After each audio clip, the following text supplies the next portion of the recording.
Hello, hi everybody. Thank you for joining the PMO Flash Mobs webinar. It's great to be here, and we're going to be talking about the top 10 things that the PMO are talking about right now. And essentially what we've got today, for some of you who may not know, is that it's actually International Project Management Day. Yeah, first Thursday every November, and we thought, well, actually, let the PMO take over. And so that's what we're going to do today. And what's interesting about the registration for today is I asked you to tell me about your challenges. And essentially what we've got here in front of you, what you're looking at now, I didn't like those word cloud things anymore, so I thought actually we'll go with something else, and this is a tree map. And I've just plonked everything in that that you said that was a challenge for you at the moment, and then essentially a tree map allows you to do this when you do some grouping. So what's really interesting about this webinar that we pulled together is actually we did it a couple of weeks ago because the group at Nokia wanted to listen to and find out what PMO Flashmob had been up to, which is why essentially this session came about. So I thought, well, rather than just having it for Nokia, I thought it'd be quite good to just share with the general PMO community for people that may or may not have been to Flashmob in the past, and just to share some of the things that people are obviously talking about. So, so these were your challenges that were grouped, and what's really freaky is that actually what people were talking about, the initial thing that I put together 2 weeks ago, it spookily matches your challenges, which to me says that PMO Flashmob is right on the button. So what we're going to be doing, top 10 things that PMO are talking about, and this is also to give people a flavour of the kind of things that PMO Flashmob gets involved in, what the community there are talking about, and give you some insights, and also there's quite a lot of pointers to go and have a look at some other stuff as well. So, you know, there's quite a lot of different types of things in here, and but hopefully something will grab you or float your boat. So, first one, PMO principles. Now, we started talking about this back at the Project Challenge show in London towards the end of October, and essentially this is a new booklet that PMO Flashmob star Eileen Roden has been involved in, and essentially PMO Principles, available on Kindle and Amazon, is essentially a small booklet that is about the 7 principles, 7 PMO principles, and essentially what it's about is about having driving or key driving principles for setting up, designing, setting up and managing a PMO. It's been pulled together by Eileen, Dr. Robert Jocelyn and Ralph Muller, part of the AI PMO, which is the Association for International PMOs. And essentially those guys have come up with a booklet that is all about, if we imagine that, we know that PMOs are different for each organization because the context in which the PMO is in, i.e. what that organization is doing, how it's set up, the culture and so on, is different for each organization. Therefore, a PMO cannot just be taken out of a box and set up and away you go. There's always going to be times when you need guiding principles in order to help you to manage, create, whatever, in terms of a PMO. So this particular thing that you're looking at the moment is about showing you that things stop being procedural based, that sometimes the services, the functions, the processes are not in place for a particular function or service that your PMO might be offering. And actually it falls back on something which might be a principle. Okay, so these 7 principles are here, that you can see. You can also see these, so rather than trying to, you know, take notes down about exactly what all these 7 are, the really good thing about it is that you can actually go and have a look at this in your own time with a video session that we did at Project Challenge. Plus there's access to those 7, like that nice little photo that you have there, access to a PDF there that you can have a look at that and have a study. But also I recommend having a look at the video sessions, about 30 minutes. It will give you an insights into how those PMO principles work in practice. So that's one thing that's really recent that we've been talking about. Another one that's quite recent is being innovative.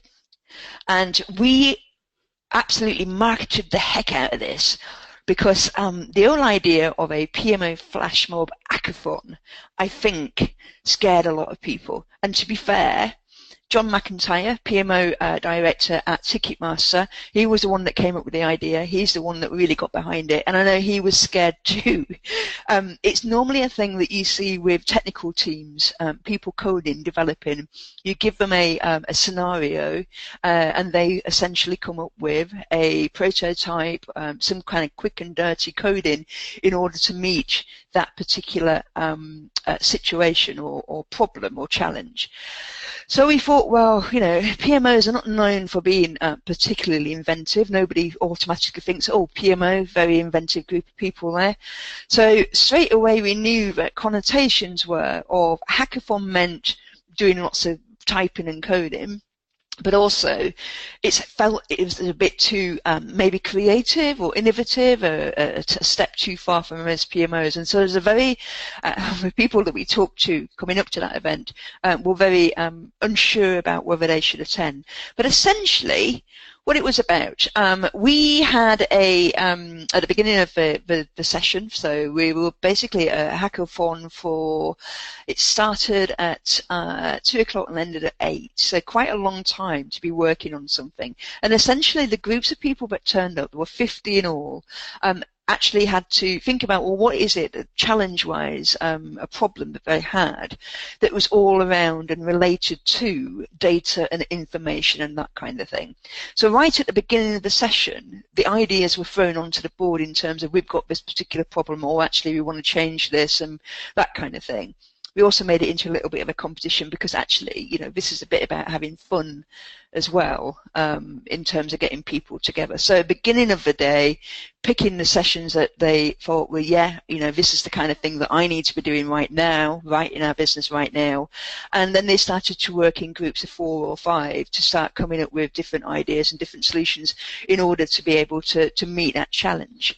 So for example, this, what you're seeing now, is from one particular group that didn't want to go down the route of getting into the information and data, and it's all about maybe spreadsheets or tools or all that kind of stuff.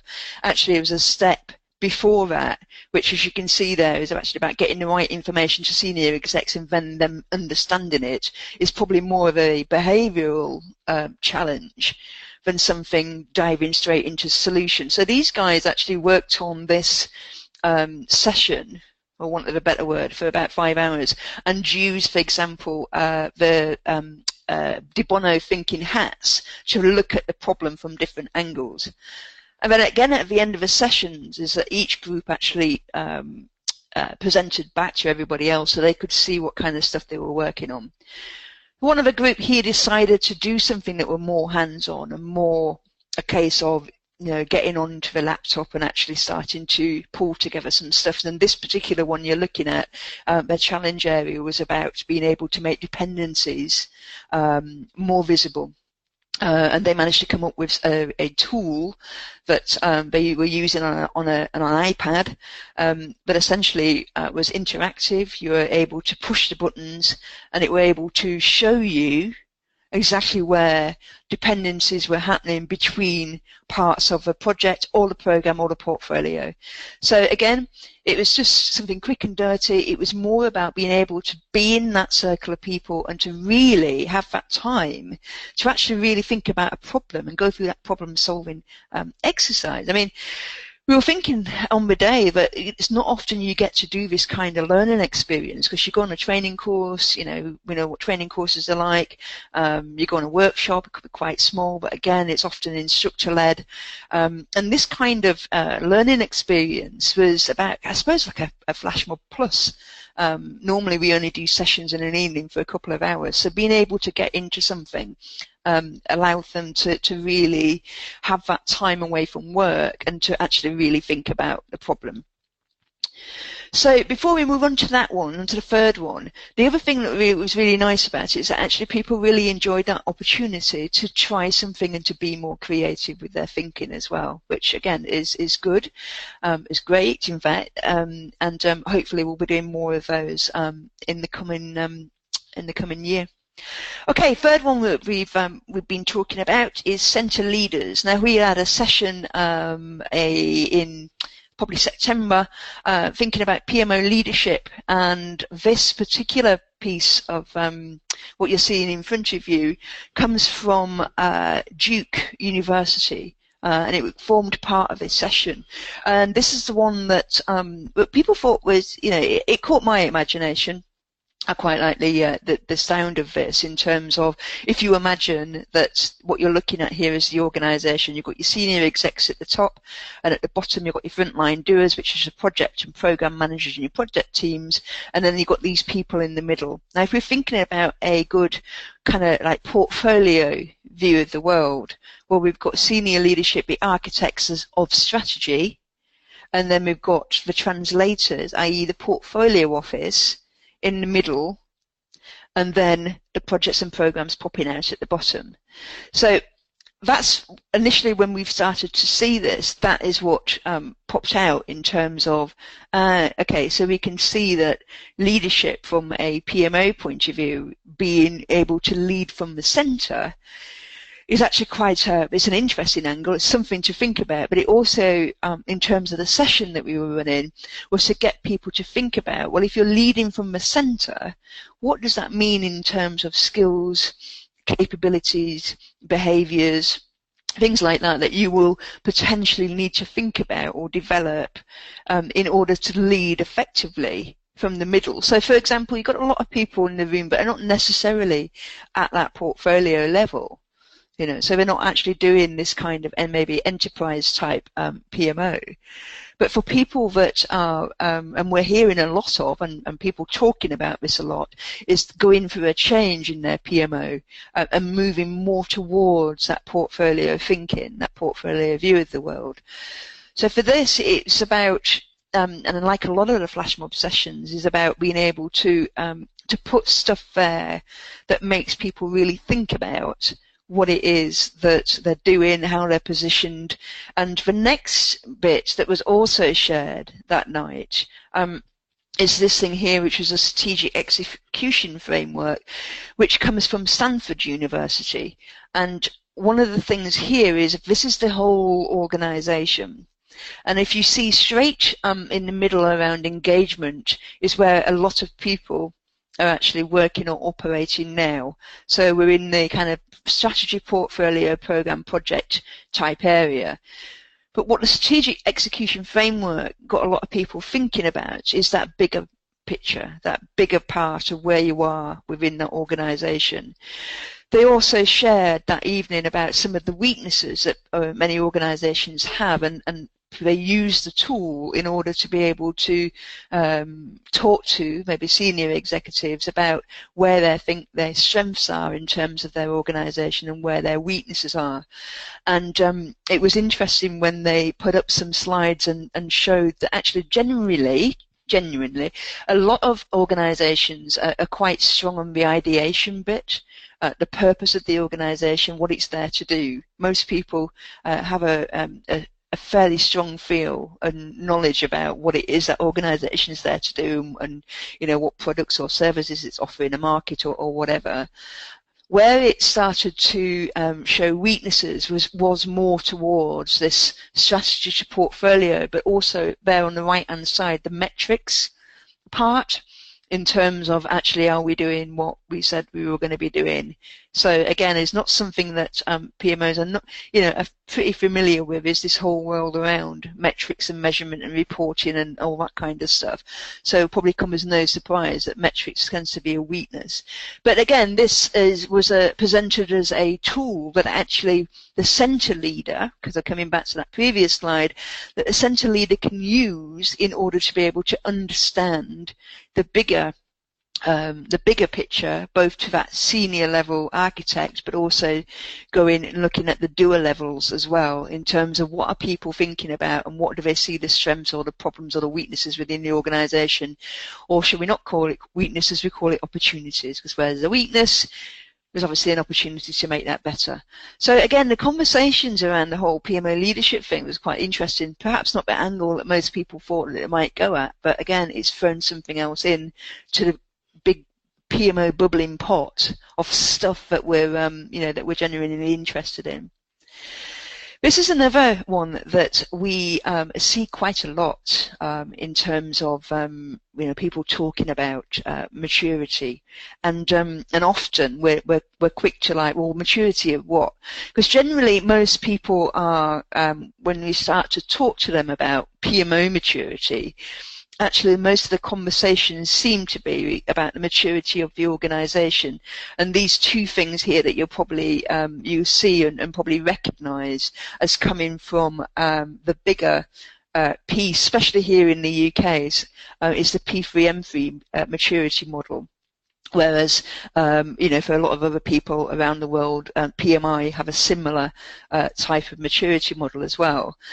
But this is genuinely what people are talking about when they talk about PMO maturity, not maturity about the PMO, but more about the maturity of the organization in terms of its project and program management capability and all that kind of good stuff.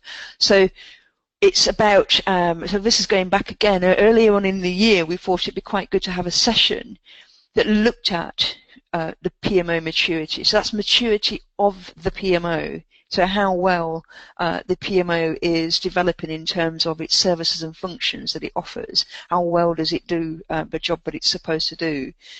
And the only thing that exists really today, and some of you may have seen this before, is the PMO Maturity Cube, which now is quite old and has been kind of abandoned. It's not really been developed ever since. But you can see there, again, I said to you, there's probably signposting in this session. We've got some outputs from that evening where we talked about Maturity Cube, and you can see this diagram better.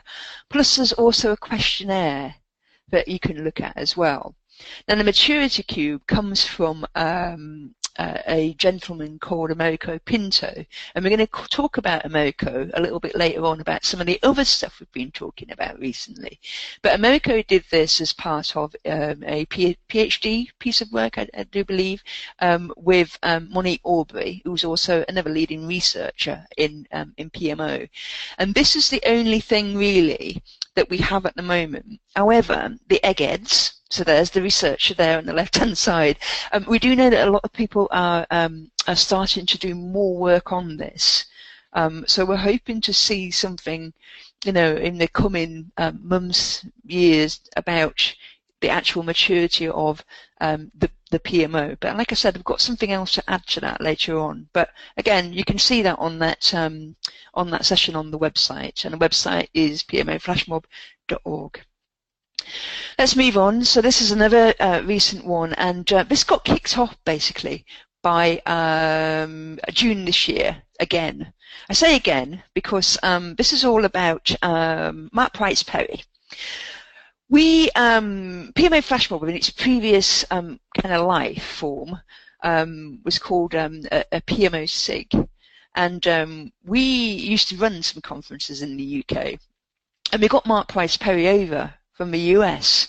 This is probably going back to about 2009, 2010. And Mark had just brought out a new book called A Business Driven PMO. And I think most people in PMO have probably heard of the book, or if not him, because he also does something called the PMO podcast. So if you're not familiar with that, you can go and have a look at that too. But the book is well received because it was about being able to switch our thinking in terms of the success of a PMO within a business. And we brought him over to the UK, and he talked about the business-driven PMO principles, and we can see that book. I think it's published in about 2009. And essentially what he's saying is that the success of a PMO has to come from the fact that the business is stating what it wants from a PMO. Now, what he's saying here is that there's a couple of steps that absolutely must take place. And if you've been on the PMO Flash Mob distribution list this week, you will have seen the recent post that we put out, Business Driven PMO, and I share a small bit of his opening keynote speech in June this year in London, where Mark talks a little bit more and brings up the, his more thinking around the business driven PMO. So if you've not seen that, you can. And I'm going to share with you a URL so you can go and have a look at the full session shortly.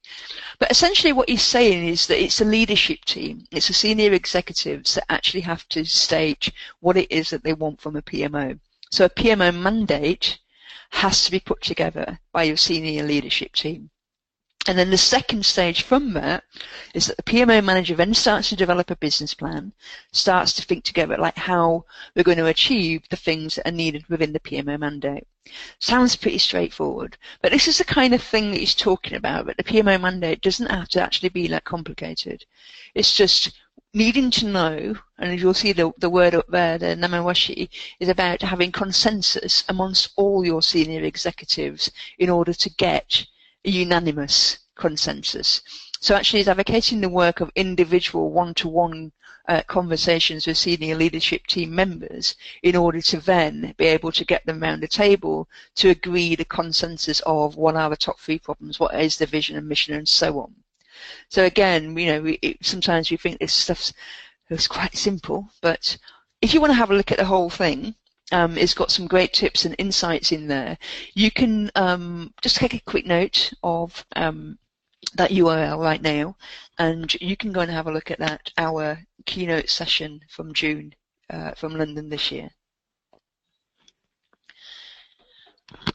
Okay, hopefully you managed to write that down. If not, you know my email address. It's lindsay@pmoflashmob.org. Drop me a line, okay? Coming back to Americo Pinto, value ring seems to have kind of landed on these shores earlier on this year. And the value ring is a methodology for setting up and running a PMO. 8 steps, and essentially this is the work that Americo Pinto did, carrying on from the Maturity Cube that you've just seen. So he's been working away on this methodology, and behind this methodology is a piece of software. Essentially what we like about it from PMO Flashmob's point of view, and we shared this some insights into it in Manchester a few weeks ago in a session about the value of the PMO, is that it links quite nicely with Mark's business-driven PMO, because it starts in a very similar place to where Mark's talking about. So step 1 is about finding the most appropriate functions for your PMO according to the needs of your stakeholder. So you can see how they dovetail in terms of this. Also, the value ring, the methodology for setting up a PMO, starts with trying to understand what is the true business need of a PMO from the people that ultimately are paying for it to be there, which is your senior executives. So essentially, these 8 steps, which takes you through being able to understand your stakeholders' needs, and then from that you're able to produce the functions that PMO should offer based on what the stakeholders are asking for. From that, then you can design your PMO processes, which again was an interesting concept for us, because it's how many PMOs, I wonder, we don't know this, but how many of them actually document their processes? It's an interesting question, and I'm sure we'll probably have a conversation about it at Flash Mob in the future. I'm intrigued to know who has a nice little, documentation of everything that they're doing. Number 4 was about being able to select some performance indicators and monitor how those services are actually delivering what the stakeholders need. Then there's a small piece in there about evaluating the team. So it's almost like a self-assessment, an assessment of the capability which again is not something I put on these slides today, but one of the things that I think many people know that PMO Flashmob are currently working on a competency framework model at the moment. And we're hoping, so that's number 5, is essentially that kind of work that we're developing at the moment. So we have a team of people that are working on this project on the side to essentially come up with a good PMO competency-based framework in order so you can then assess yourself and so on. So that's number 5. Number 6, again, is about the maturity of the PMO, and this is where the maturity cube pops up again. So the principles from that maturity cube are being incorporated into number 6. Number 7 then moves on to what the financial return is of a PMO, which again is an interesting concept and would be quite, looking at it could be quite difficult to try and understand the financial return of a PMO, but there are some guidelines there. And then ultimately, because it's called the PMO value ring, is about how to define the value that the PMO is bringing to that organization, and being able to show that with, through a dashboard and what have you. So that's the overview of it. But if you just go into one part of it, which is right at the beginning, trying to understand what the stakeholders want from the PMO value ring essentially starts with, here from research, it's all based on academic research and stuff from the community. Okay, so which is I know is a bit woolly, but go with it. And essentially, these things that you're seeing on the screen right now are from the research about the possible benefits that a PMO can offer to stakeholders, senior execs, and so on. And the way that it works is that a stakeholder would be allowed to pick, say, the top 3, top 5 benefits that they want to see from their PMO. So you can see there just some of the, these are the benefits that have been pulled out. And what's interesting with the value ring is that you can't change that. It's there, it's those benefits, and that's it. So essentially, the tool that goes with it, which, by the way, go and have a look at it. You can set up a free account, but the cost of it is quite.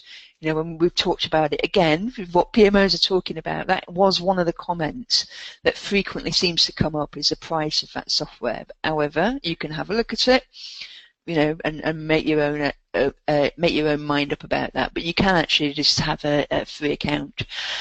So essentially what it does is that the stakeholders would pick which benefits. The tool then allows you to come to some consensus based on the probabilities and statistics of who's chosen what and who they are and how important they are and so on. And then the next stage is that the software then will tell you that these are the functions, also services and functions that your PMO should be offering in order to meet those benefits that have been popped out and said that these are your most important benefits. So, the thinking behind it sounds really good, but I think one of the things that we also were talking about in Manchester from some of the people in the room is actually that you could take the principle of how this works and use it within your own PMO, just the principle of how it moves through the 8 stages. It's definitely something to look at, something that we've been talking about.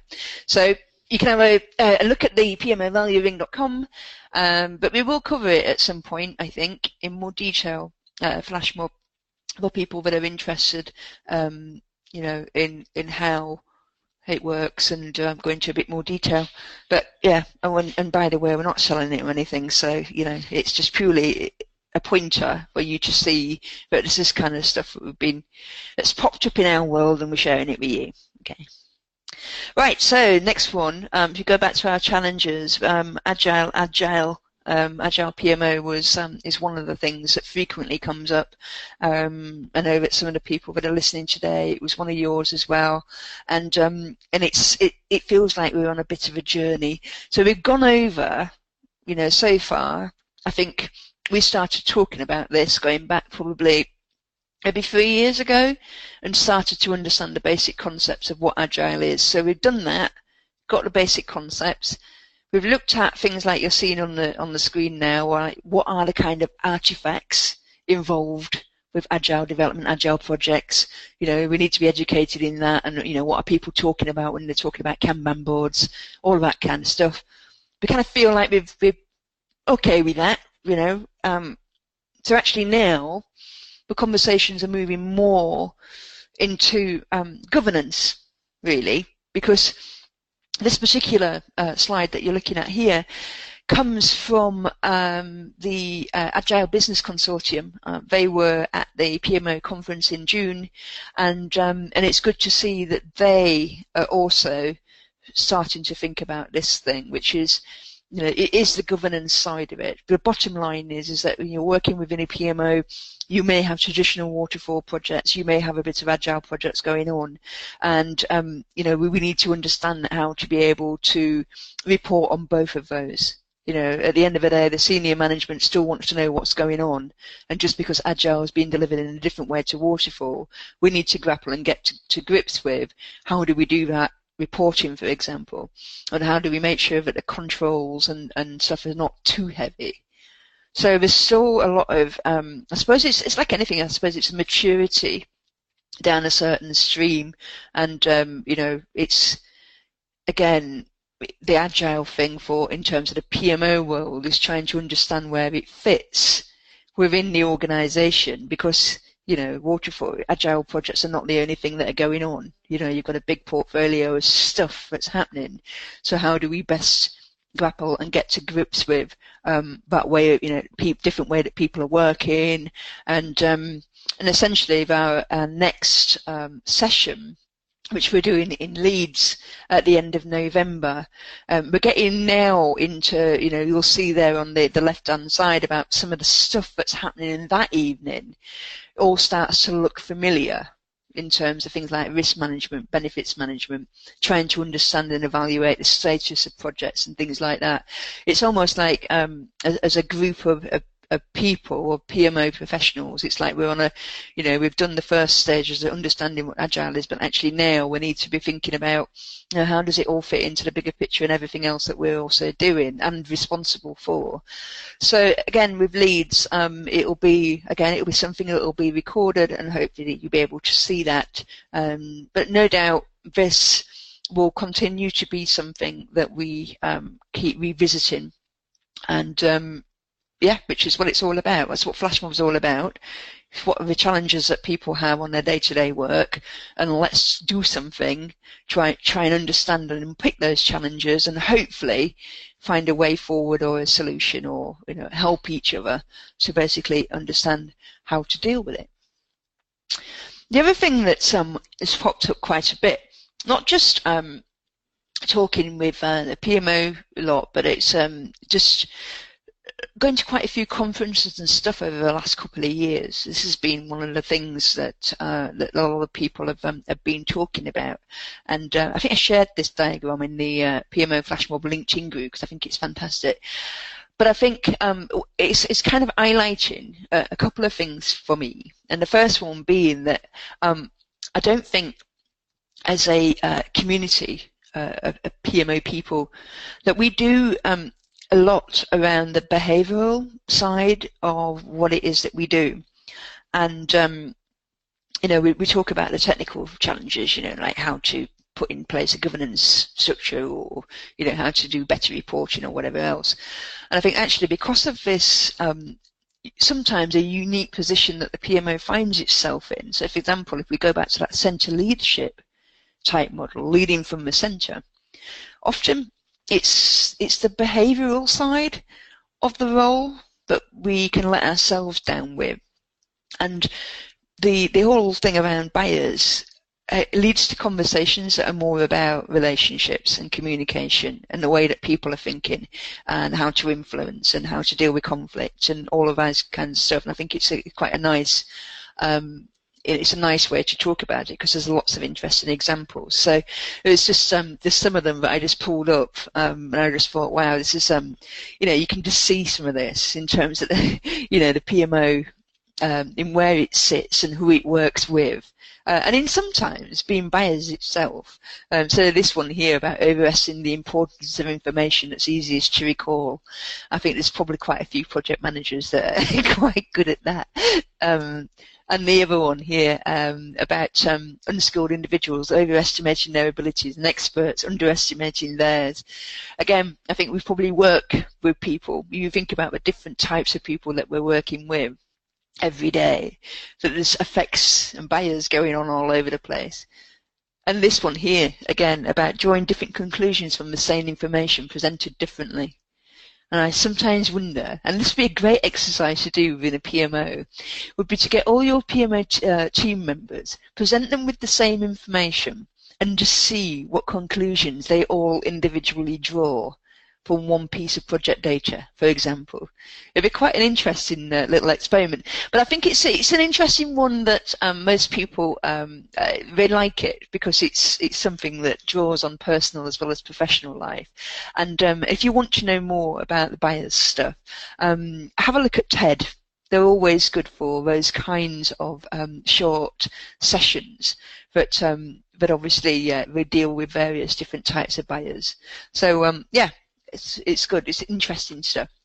Right, so we're on to number 9, and I've got quite a bit on this because we've had a couple of things happen over the year or so, and I keep seeing it popping up.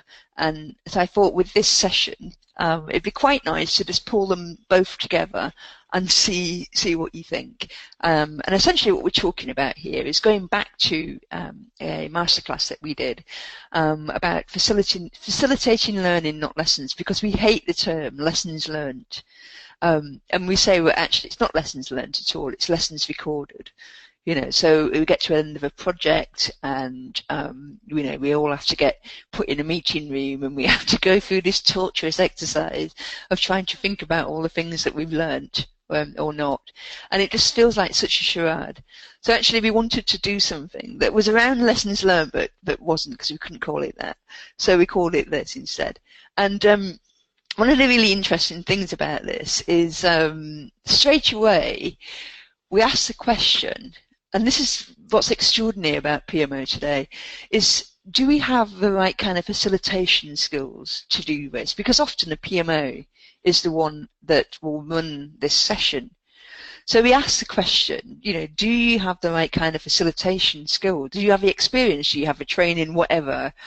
Do you feel comfortable doing this kind of thing? So the session approach was about being able to try out some of those facilitation skills while actually going through a kind of lesson review, and this was just one approach that we used, which was is very simple. As about, you know, what approach did we take in the project and did we do it well, and it fits into these 4 boxes. So essentially, the team that night were thinking about a particular, they were given a particular type of scenario, and then had to think about where, you know, where would they appear on this thing, and this little thing alone just made me think, well, yeah, I've never really thought about it like that. But those are where the successes, the learnings are, and the watching areas. I mean, that's just one little tiny facilitation tip.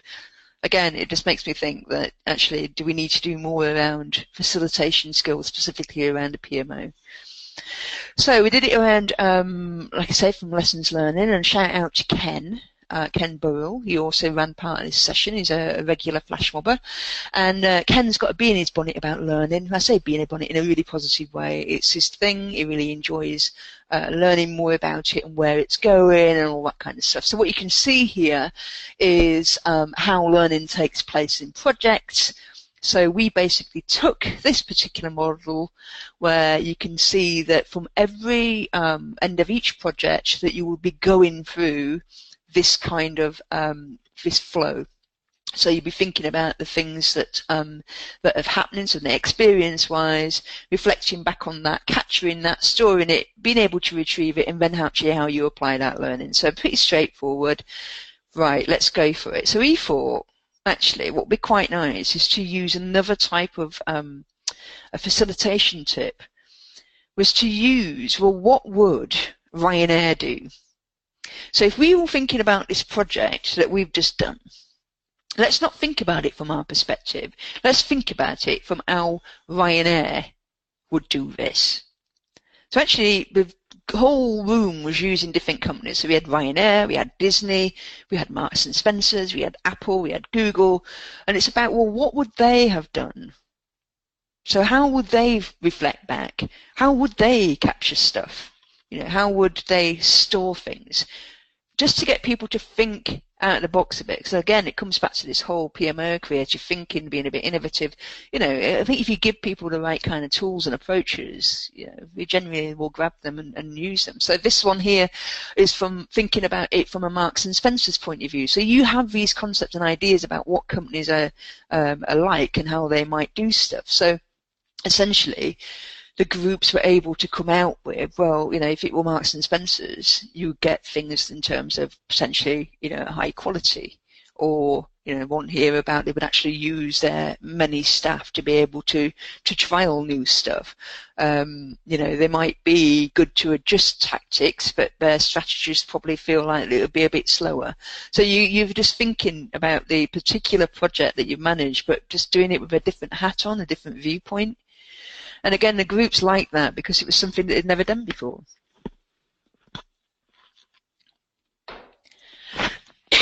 Excuse me, a lot of talking going on. Right, so second part then is coming back to the hackathon. This group that you're looking at here on the hackathon decided to look at lessons learned, okay? And they wanted to think about how we can stop it being about just lessons recorded.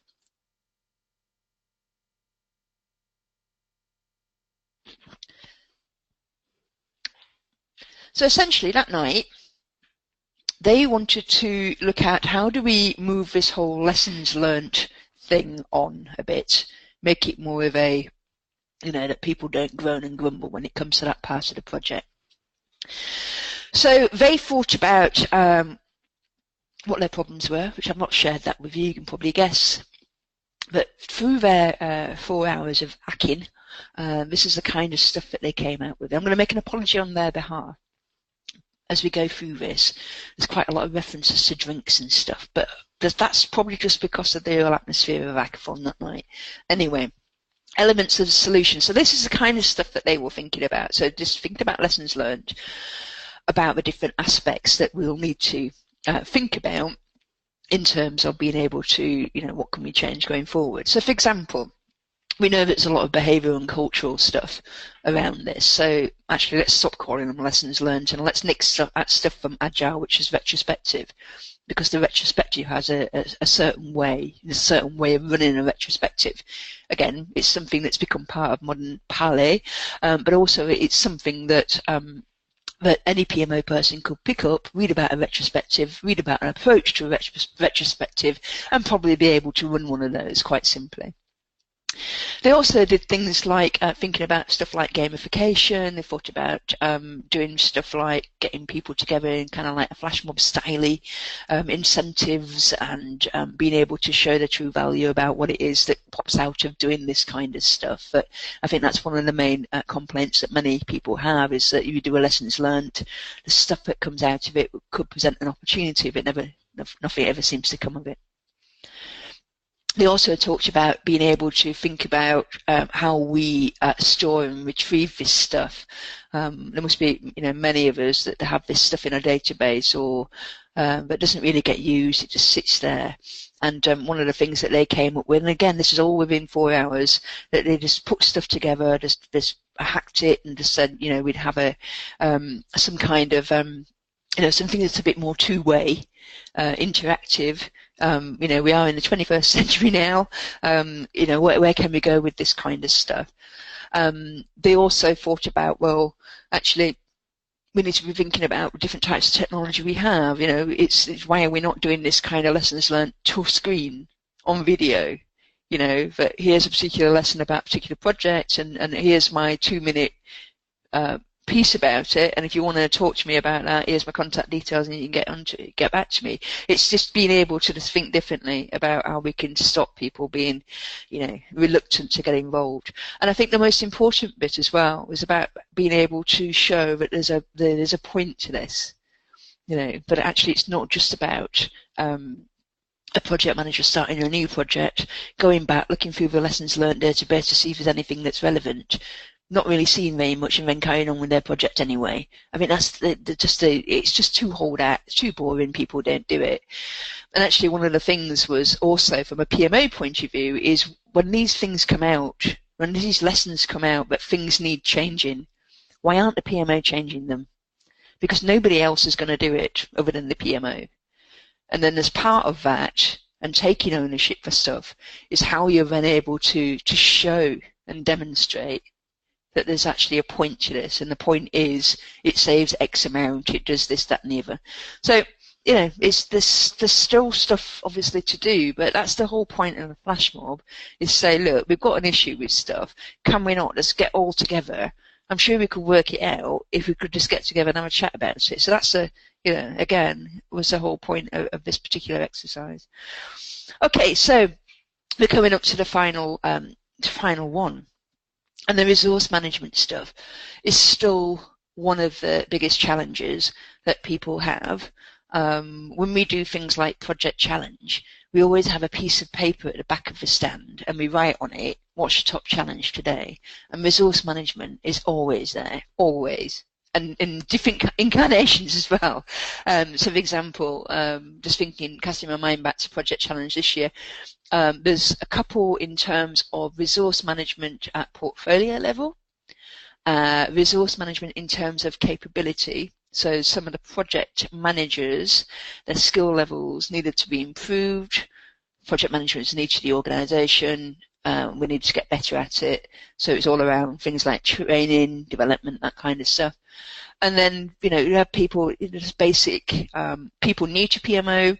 You know, I'm being asked to get involved in resource tracking. I've got no idea what I'm doing. So just various levels of resource management stuff. So we had a PMO Managers Lunch, which is all about being able to get 12 project PMO managers around the table. You give them a topic area. In this case, it was resource management. And essentially, we asked the group questions all the way through 3-hour lunch. And the idea is that we want to know, what are people really doing? So we're finding people that think that they're doing a good job at something, that we think we've got something cracked, or we're doing pretty well. And we want to know, we want to unpick, they want to pick their brains and find out, well, what is it that you're actually really doing? You know, we can't get this stuff out of textbooks. So we want to be able to get those people around the table and find out exactly what's going on. So the resource management bit was all about, and what came out of that was that it was a circle, which is why you're seeing circles now on the screen. And we managed to get to this thing in that there's 3 parts to it. There's project-related resource management, there's portfolio management, resource management, and then there's something that we call resource, which is about more of a people aspects to it. So what you're seeing there is these broken down underneath each one of those is what we're talking about, or what constitutes project, portfolio, and resource in terms of resource management. Now, what we're saying in terms of resource management is that you can start anywhere. You can start at any one of these points. So if you're asked to get involved in resource management for the first time, or to improve it, or to add new bits or whatever, it doesn't matter. You don't have to have things in place in order to be able to do resource management. So you don't need to have cracked project resource level project management, you know, while you're thinking about actually developing people. It doesn't need to happen. It's not, you know, something that relies on each other. So it doesn't matter where you start. And it's saying effective resource management at organizational level requires one or more component from each segment. So in order to be able to do resource management and to perceive for it to be doing well within your organization, you should be doing at least one of these things from each of these areas. And what the bit on the outside is saying is that actually it's context and culture that has a big bearing on being able to do resource management. And we say to do resource management will look different in obviously different types of organizations because of the context and the culture. Now, it's not the full story, But what we wanted to do was actually try to understand, well, what are people really doing on the ground, rather than, just reading textbooks of how to do resource management, because these people have been doing it for years. So you can actually see that what we do after each PMO Managers Lunch is create a report from each lunch and share it with you. And you'll be able to see there on the website, go and have a look. There's 2 there at the moment. Resource management was the last one, but you might also be interested in that one before, which was a portfolio management one. And that had a tagline of about how most people seem to be doing portfolio reporting, not portfolio management. So again, this is about people that are doing the job and doing it well and sharing with you the realities of how it works and what they've done and what they've come up against and that kind of stuff. And for anybody who's listening now, it's our next PMO Managers Lunch is on the 17th of November. We're trying to do something around Agile PMO. So that's for people that think they've been doing well in supporting Agile PMO, Agile projects or business agility. So if you think that you've got something that you'd like to share because you've been doing it well, have a look at the website, 17th in November in London. We're doing the next one. And again, we'll be sharing those findings with other people, with all of you on the community. Now, just a thing while you're looking at this, at the website, is you'll see that everything that we do in Flashmob is available for you to look at. So it doesn't matter where in the world you are, whether you can get to events or not, we record everything. So you'll see under the mini masterclasses, there's got previous recordings of sessions, evening sessions that we've done. And the PMO mob yield, and the yield is what's come out of the sessions. There's lots of articles, lots of things like I'm sharing with you today, what are coming out of the sessions that we're running. So it's about what do we learn at Flashmob, doesn't stay with Flashmob, it goes right out there, and we share it all over the place. So if you're not already signed up for it, you'll see there on the right hand side, you can just sign up and you'll receive stuff. Some of them will be about events that you can't make, but hopefully you can at some point. But if not, you'll get access to other materials that are happening.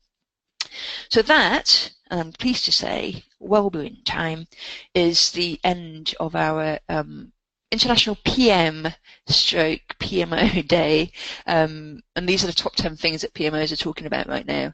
And hopefully next year we can come back and do it again in November, and we'll just see just how different it is in terms of what kind of conversations we're having. And thank you very much for your time. And if you want to sign up, there's a website. Okay, take care. Thank you.